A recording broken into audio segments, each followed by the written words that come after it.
Magandang araw po sa inyong lahat!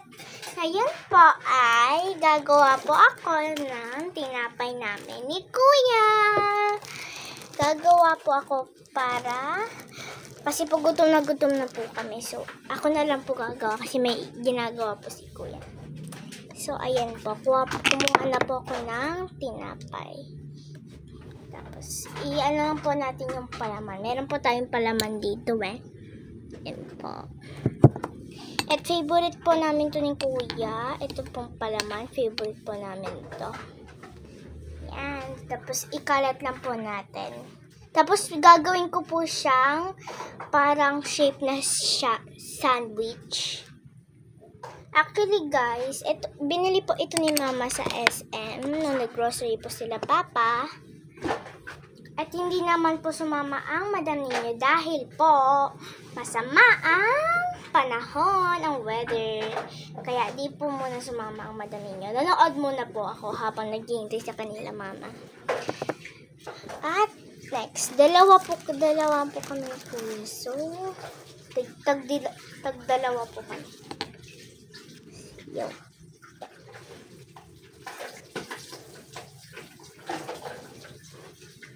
May nagawa na po akong isa. So, ayan na po yung kay Kuya, dalawa. Tapos, ito na po yung akin.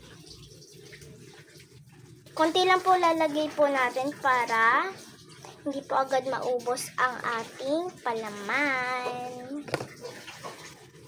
Ayan na po. Tapos, gagawin ko lang po siyang ganito.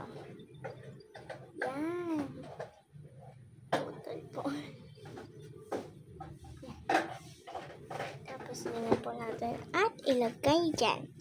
So, last bread po. Para po bukas, babaon po namin ito.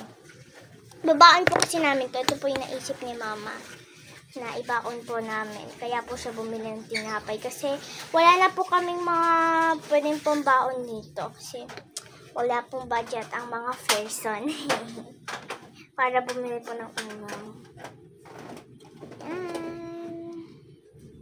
Yan na po. So, lagay ko lang po. At ngayon po guys ay suspended po ngayon ang aming school. Kaya po dito na po ako sa bahay. Kanina pa po akong umagang dito. At sabi po ng teacher ko may bagyo daw po. Kaya umuwi po kami. Siyempre po. Pero bukas naman po, titignan po namin kung uulan pa ulit. Kapag umulan po bukas, hindi po kami papasok. Kapag wala po ulan, papasok! Yan po. Yan. So, perfect. Tapos na po tayo at bigyan na po natin to kay Kuya at sa akin. Kainin na po natin siya. Siyempre po, kailangan ko muna po itong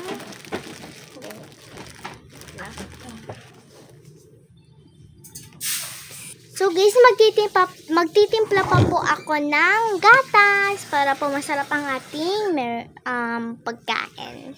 So kailangan po natin ng baso para lagyan po ng gatas po. Sarap, panghalo. So ito po, kuha po tayo ng gatas.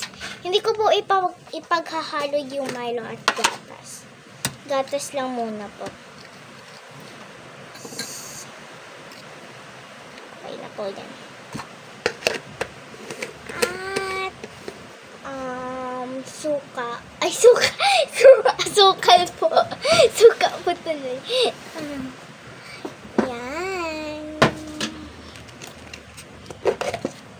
At yan, sabi ko po sa inyo guys ngayon ay grade 10 na po ako kaya maaga na po ako nagigising kaya hindi po ako nakakapag-vlog mga umaga. Pero makakapag-vlog naman po ako mga hapon kasi po nandito na po ako sa bahay kasi po pupunta kami ng school mga 6. Dapat nandun na po kami or mga 5:25 dapat nandun na po kami.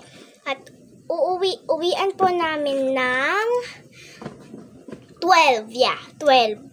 Tapos, uuwi na po kami ng proven. Ngayon po, dahil suspended, wala muna po. At pwede naman po ako mag-practice ngayon ng ano po, nung gagawin po namin na arts, ano mga basta po yung may Oslo. Yes, mga ganun. At ano po natin, bukas po, baka hindi naman po umulan. Pwede po namin yun magawa. So, lagyan ko na po ito ng tubig. So, ayan guys, kakain na po ako. Yan po ang ginawa kong tinapay at isasaw ko po siya sa gatas. Ang sarap! Kain po tayo guys!